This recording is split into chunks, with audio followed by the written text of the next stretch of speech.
Okay, so we are doing the second part of homework 4. So again, we're doing hypothesis testing on proportion stats. So you go to StatCrunch. If you can't find that, get more help. StatCrunch, divide your windows. Proportion stats, we have one sample with summary. Here it says 231 subjects are treated, 52 of them develop nausea. And it's kind of funny because like we have certain connotations for words in the English language, but math we're unfeeling. So it's a success to have nausea in this experiment.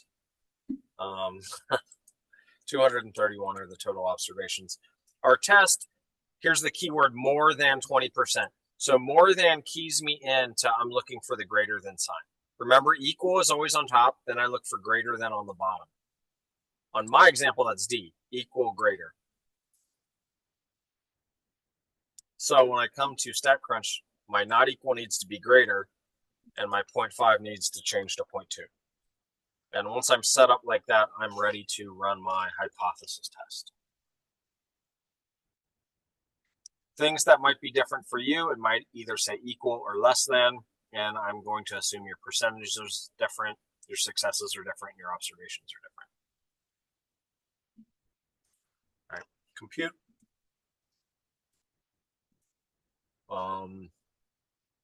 I get a test statistic of 0.95. Wonderful. I get a p-value of 0.17. If it says 3 decimal places and there's only 2, you only need to enter 2. You don't need to worry about like adding a 0 to the end or something like that. Okay, so it's bigger than 0.05. That means I'm looking at my fail to rejects, A and C. When I fail to reject, there's not sufficient or insufficient. And I don't have to read anymore. See how easy peasy that is? It is just, it's like baking. You just go step by step, and if you forget to add baking powder, then your cake won't rise.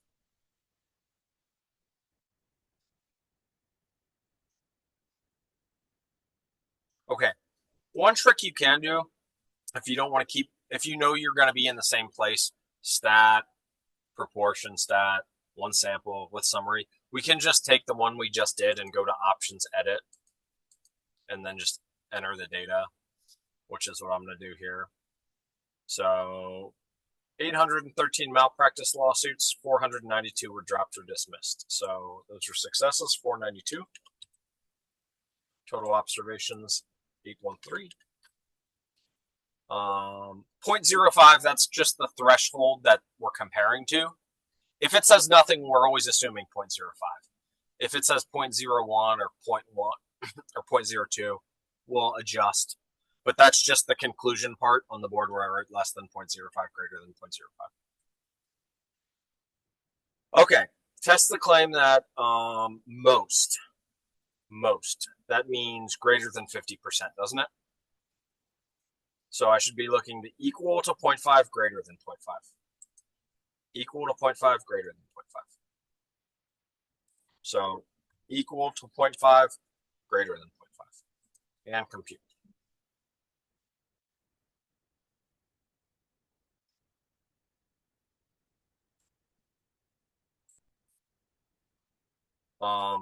My z-stat, 2 decimal places rounds to 6.00 for me.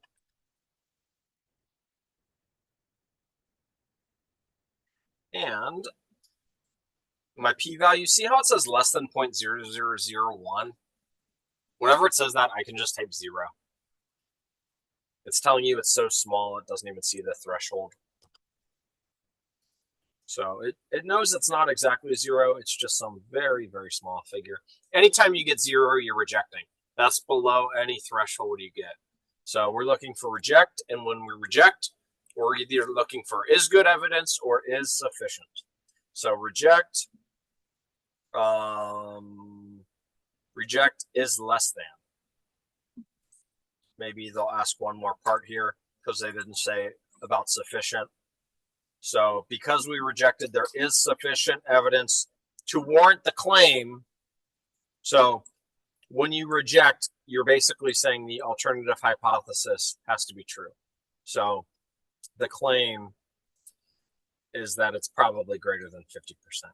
So there is sufficient evidence to warrant, to support the claim that most medical malpractice lawsuits are dropped or dismissed. It's not technically proving, it's just saying it's likely, right? In statistics, it's not perfect theoretical mathematics. It is a correlation, right? So we're just looking for large overlaps in data sets. Okay, everyone still with me on question 11? Okay. So again, this looks like another same type of problem. So I'm just going to go to options, edit. So cell phone usage and brain hemisphere dominance. An internet survey was emailed to 6,987 subjects. See, this is the part where, you know, all the way back to module 1, they'd ask you, like, what kind of survey is this? It doesn't come up again in the rest of the semester, really, but this would be self-reporting, right? We're not systematically collecting the data. We're not doing a simple random sample. We're just emailing it out to anybody from an online group involved with ears. I don't know why that's funny to me. Something about, it sounds less, you know, if they said like from an online group of auditory professionals, I would say like, okay, well, I understand why we're choosing from them. That's significant. Yeah, so now all of our conclusions are based on greater than 0.01 or less than 0.01. So we're going to compare a p-value to that when we get there. So what is the claim? Mine says less than 20%. So I need equal and less than 0.2. Equal and less than 0.2. So 0.5 becomes 0.2. And I want less than.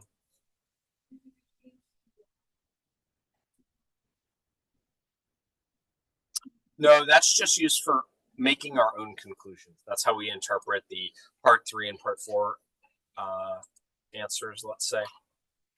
Notice I did mine backwards. You'll get that mistake sometimes. I put my successes where my observations should go. The bigger number should be on bottom. So I should have 6987 there and then the 1321. Sometimes when you're just in the habit, you'll just type numbers as you see them, but remember the successes needs to be some smaller percentage of the total observations. So, yeah, I forgot to hit check here.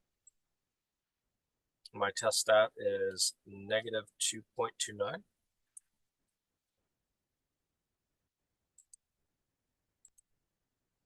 My p-value is 0.011.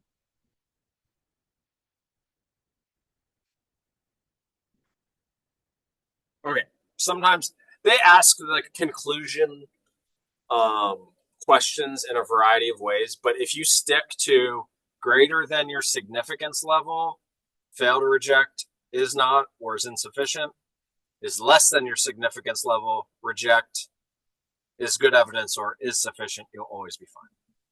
So if they give you some number different than 0.05, an alpha value or a 0.01, just change 0.05 to that number. So in mine, I'm looking for 0.01 here. My p-value is 0.0112. That's bigger than 0.01. When we're bigger, we fail to reject. Okay, so for me, my p-value is greater. I'm failing to reject, so there's not sufficient or there's insufficient evidence. So mine's less. So you would reject, and then you would have sufficient evidence.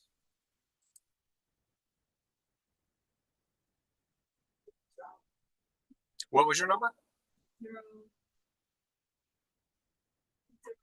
That's a real big number. Oh. 0.85 is bigger than any significance level I can think of. It's okay. Okay, again,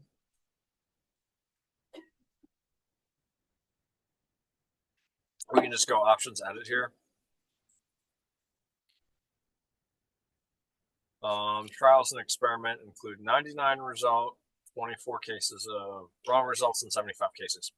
Okay, so 99 is our total number of observations in this problem, and they split them apart. There's the 24 wrong results and the 75 correct results. Which one are we going to use? Well, the claim is less than 80%, which means 75 is probably our number of successes, because 75 out of 99 is the one that's closer to 80%. So that's the only thing that really makes sense to test. So then my test is less than 80%. So as you can see, my method for scanning the problem for pertinent information is much more helpful than reading here, which is why I do so poorly in Module 1 and I do so well on these problems. So I changed my 0.2 to my 0.8, and I need less than. So I'm looking for that in the problem. Equals 0.8 less than 0.8 B. Check my answer. Test that. I need to compute. Negative 1.06.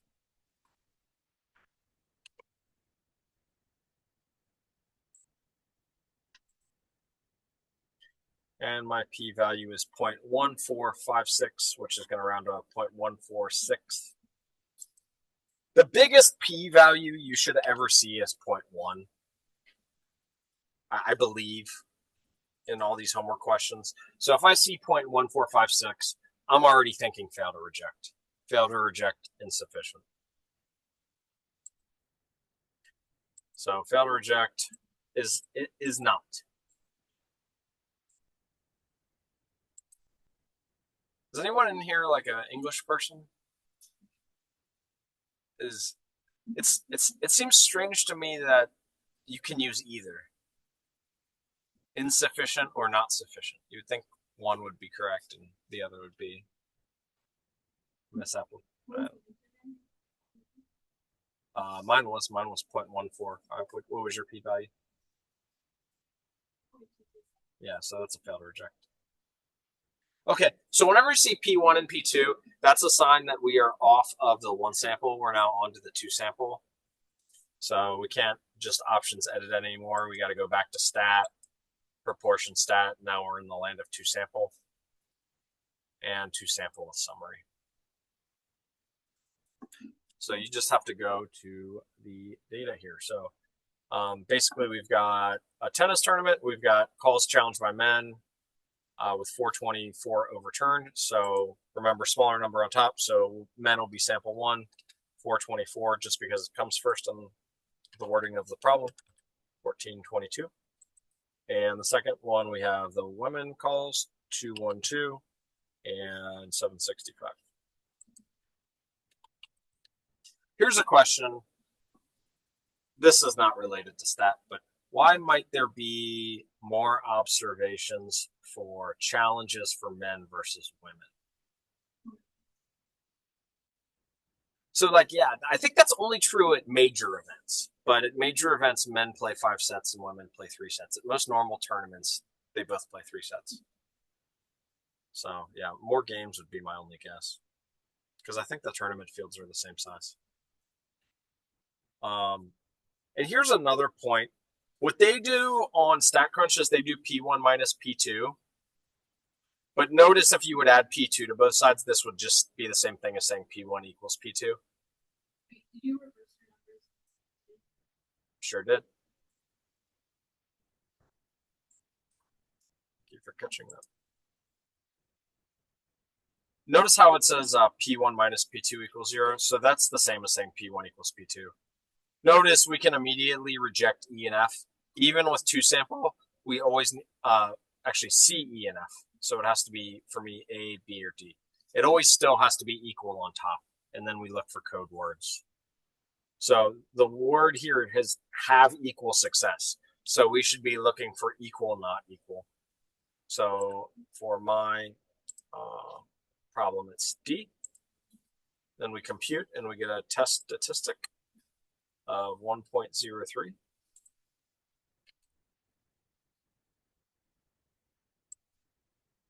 And then the p-value 0.301.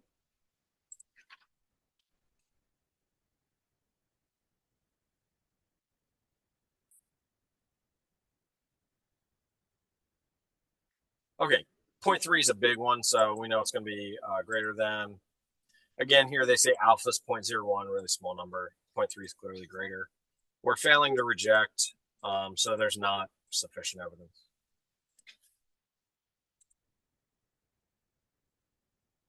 Okay, this one is a long one. They are also asking for a confidence interval here.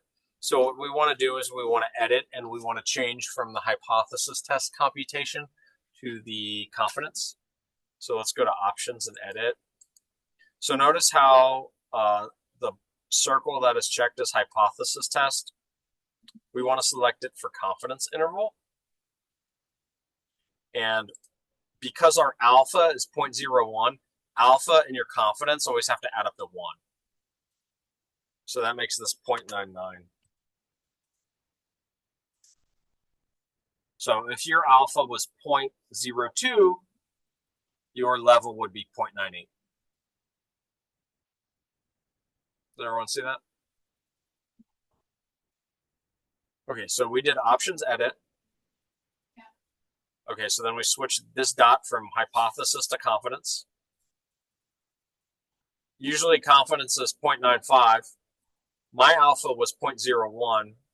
So your confidence and your alpha always need to add up to 1. So I needed to change my 0.95 to 0.99. So like I was just saying, if your alpha is 0.02, which I see sometimes, your level would need to change to 0.98. So yours would just be 0.95. You don't have to do anything, just hit compute. And then we just enter lower limit and upper limit. 3 places. So I'm looking at these last 2 spots right here. These are the numbers I care about. So mine is minus 0.031 and 0.073.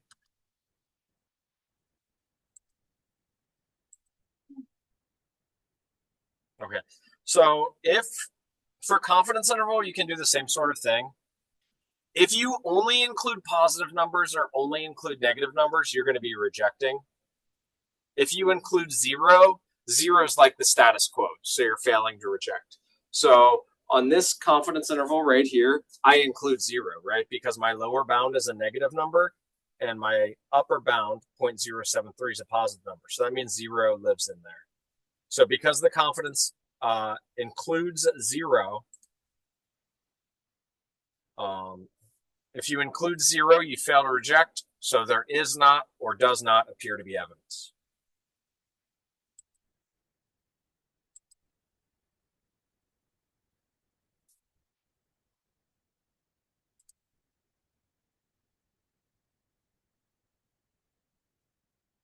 So if you want to add one more step to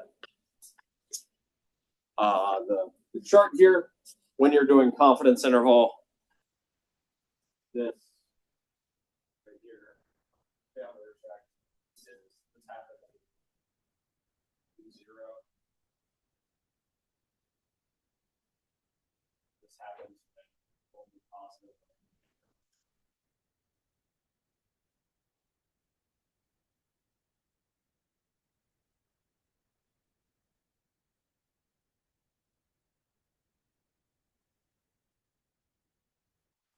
Usually in this class, the majority of the questions are asking hypothesis test only or confidence interval only, not both. But from time to time, you will see them to ask you to do both.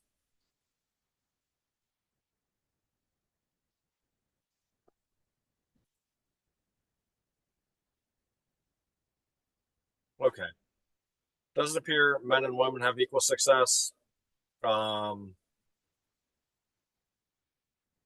So no significant difference. So I would say B. No significant difference because it includes 0. Okay. So we're still in the land of 2 sample. So the test I just used, I can just go to options and edit. I like this one for some reason. it's weird to me. Like it shows like how so this study is showing that over a certain age, people tend to dream in black and white versus younger people tend to dream in color. And I guess, the presumption is, motion pictures have it's correlated to that, but it's almost like the outside world has changed the programming of our brains in some way because like I'm sure most people probably dreamt in color before there were, monochrome motion pictures. But then all of a sudden everybody just started dreaming in black and white because they're watching TV or movies all the time and there wasn't any color in them. I mean, I don't know. That's wild.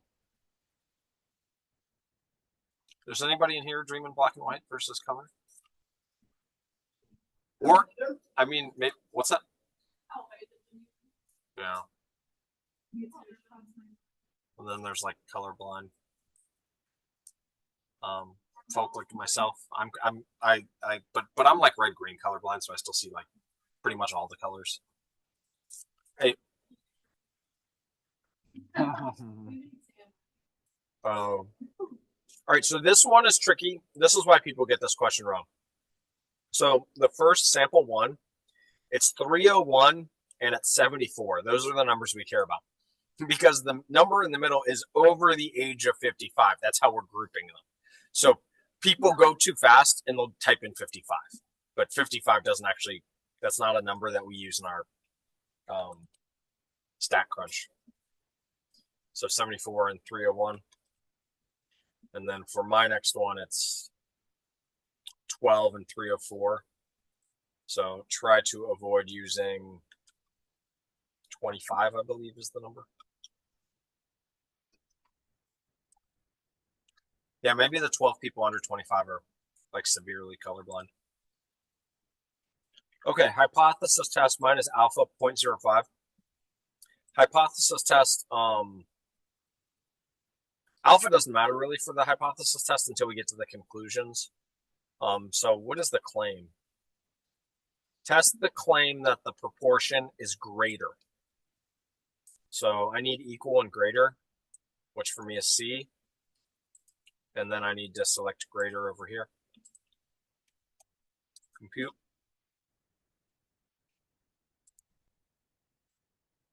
So I get 7.27. And a p-value. Remember when it says less than 0.0001, I can just type 0 usually, get away with it.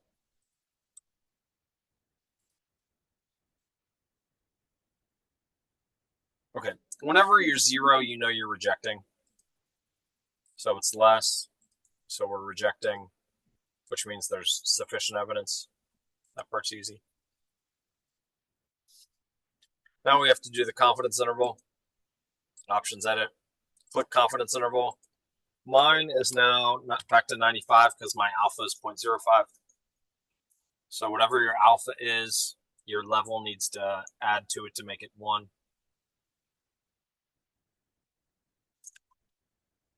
So my alpha was right here in the last sentence of the previous problem, or the previous part. Then you just compute and enter the last 2 numbers, which for me is 0.153 and it rounds to 0.260. Is it lower limit first? Mm-hmm.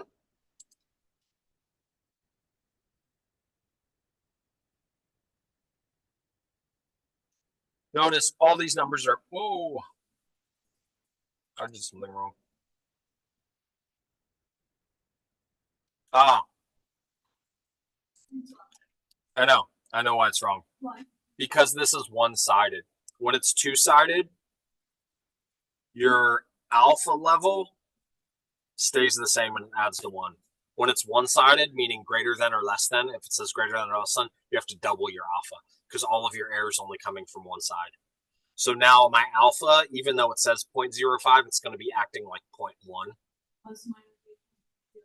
Yeah, so you're going to need to change to 0.98. I'm going to need to change to 0.9. And then when you compute, you'll get the right numbers. How are we supposed to? Where does it say that? Oh, it says it right there. Well, that's how it comes from there. Sorry, thank you. That's a good point. It says 90% right there. Yeah. No, that's great. I was trained using all the old tables and stuff, so I had to remember all the tricks. And I had to remember when you had a one-tailed, you had to double, and when you had a two-tailed, you didn't have to worry about it. Okay, but again, we have only positive values, so we reject. And if we reject, that means the alternative hypothesis is probably true, which means the people that dream in black and white over 55 is greater than those under 25. This is from a book written like 11 years ago. So now those target populations are like 66 and 36. Because although the book is updated editions, I've noticed that the majority of the MyMathLab questions are just identical. They change like the year in a lot of them, so the year is pertinent, but yeah, because this one is not particularly a year question, you would think maybe you would update it, but it's always been like 55 and 25. Okay, an explanation. Okay, so here's the deal that you need to learn in stats when anybody asks you. We can't use stats to verify things. Correlation does not imply causality. So if you ever see that, they speak to a possible difference, but the results cannot be used to verify the cause. So you would actually have to run a scientific experiment to verify a cause. You can use stats to guess and see if there's some statistical anomalies going on, some weird percentages, but you'd have to do some sort of neurological, scientific experiment to actually confirm it with cause. So this is simply running a numbers game. So in science, you can actually say things are basically provably or cause things or stuff like that, but are empirically true. We can't say that in stats. We can just say they're highly correlated. All right, options edit. Common colds, 33 of 38.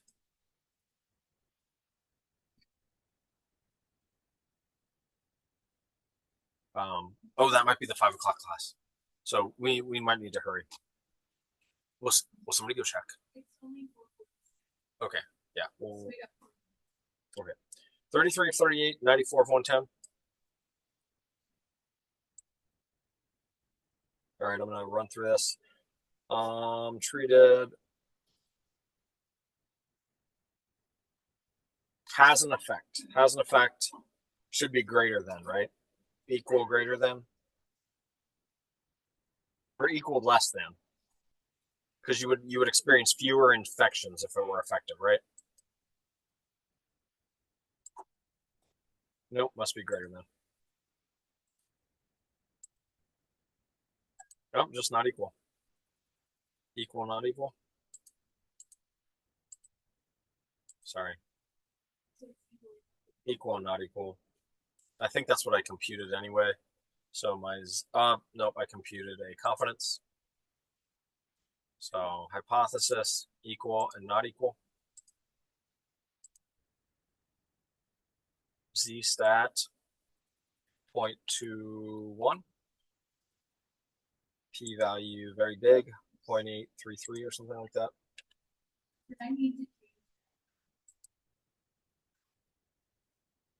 So P value greater than, fail to reject is not.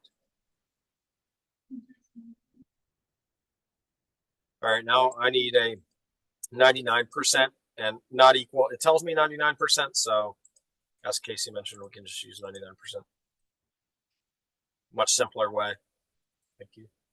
Just enter the last two numbers, minus 0.152. And again, we're including 0 here 0.180. So we're failing to reject.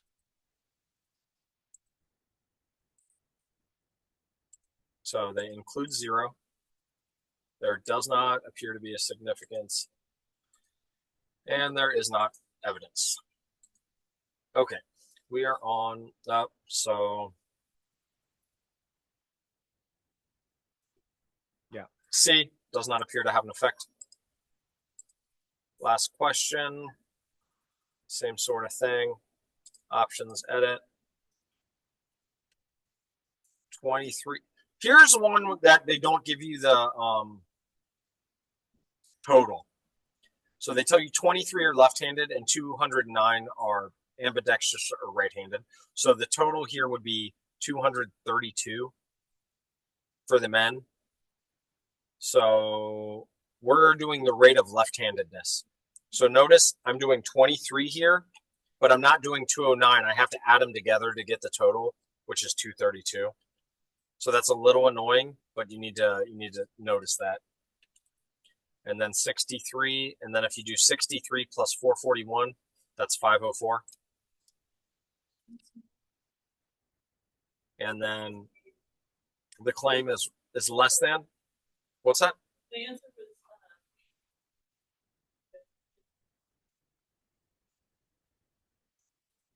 We'll just do it again. It's no big deal. Similar question. I know. All right, so less than. I need to do hypothesis test with less than. Sorry, I'm rushing. I'm just trying to clear up for the next class. Minus 1.0. Well, it's I just read the sign and someone tried to come in the door. I do not have the master schedule committed to memory. P-value 0.155.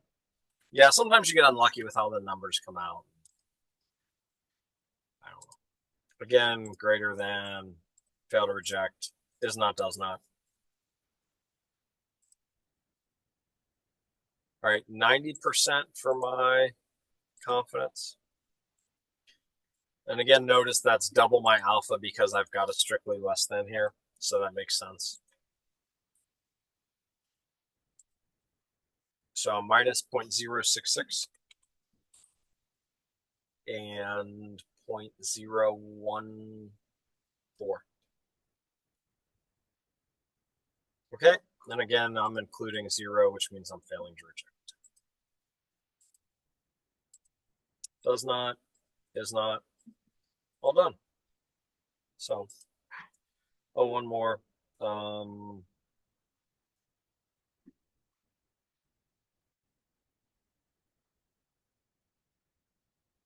Yeah, I'd say A, not reasonable to make that conclusion because we didn't have sufficient evidence for anything. So anytime you're failing to reject, you don't have any sort of conclusion. When you're rejecting, that's actually when you're getting good evidence to say something. Anyway, that's it for this. So I will go ahead and finish the recording and class will be finished. Yeah, thank you.